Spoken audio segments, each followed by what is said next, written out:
Consistent রিভিশনে থাকতে হবে, মোরাজা করতে হবে এই কোরআনকে হেফজ করে ফেলা এটা সহজ, কিন্তু এটাকে টিকিয়ে রাখা বড্ড কঠিন। যারা তোমরা হেফজ কমপ্লিট করেছো, হাফাজাতুল কোরআন, তোমাদেরকে উদ্দেশ্য করে আল্লাহ রাসূল সাল্লাল্লাহু আলাইহি ওয়া আলিহি ওয়াসাল্লাম বলেন যে তাআহাদুল কোরআন, তোমরা ডেইলি বেসিসে কোরআনকে কি করো, রিভাইজ করো, রিভিশন দাও, মোরাজা করো, এটাকে সম্মান করো। কেননা পোষ মানানো হয়নি এরকম কোন বন্য উট যদি এটা রশি ছেড়ে দেওয়া হয়, এটা যেমনি ছুটে পালায়, দৌড়ে পালায়, এটারে ফিরে আনা যেমনি কঠিন, কোরআন হেফজ করার পরে, মুখস্থ করার পরে কেউ যদি ভুলে যায়, ওইটারে আবার রিভাইভ করা তার চেয়েও বেশি কঠিন। এবং আল্লাহ রাসূল সাল্লাল্লাহু আলাইহি ওয়া আলিহি ওয়াসাল্লাম তিনিও যাতে ভুলে না যান বারবার কোরআন পড়তেন, বারবার রিভাইজ করতেন। রাসূল সাল্লাল্লাহু আলাইহি ওয়াসাল্লামের কষ্ট হয়ে যেত, ফলে আল্লাহ তাআলা বলেছেন, নবী আপনি তাড়াহুড়ো করে এত কষ্ট, এত প্রেসার আপনার উপর নেওয়ার দরকার নেই, আমি আপনাকে পড়িয়ে দেব। জিবরিল যখন পড়ে শুধু ফলো করেন, সেটা একবার পড়ে নিন, মুখস্থ আমি আল্লাহ করে দেব। এরপরেও আল্লাহ রাসূল সাল্লাল্লাহু আলাইহি ওয়া আলিহি ওয়াসাল্লাম রেগুলার বেসিসে কোরআন পড়তেন, সাহাবাদেরকে কোরআন শোনাতেন, আবার সাহাবাদের কাছ থেকে কোরআন শুনতেন। এবং সারা বছর কোরআনের যতটুকু নাজিল হতো,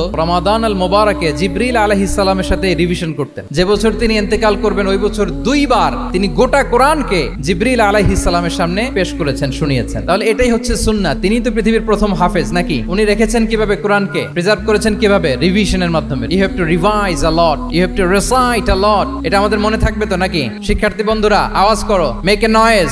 মনে থাকবে ইনশাআল্লাহ বিইذنিল্লাহ।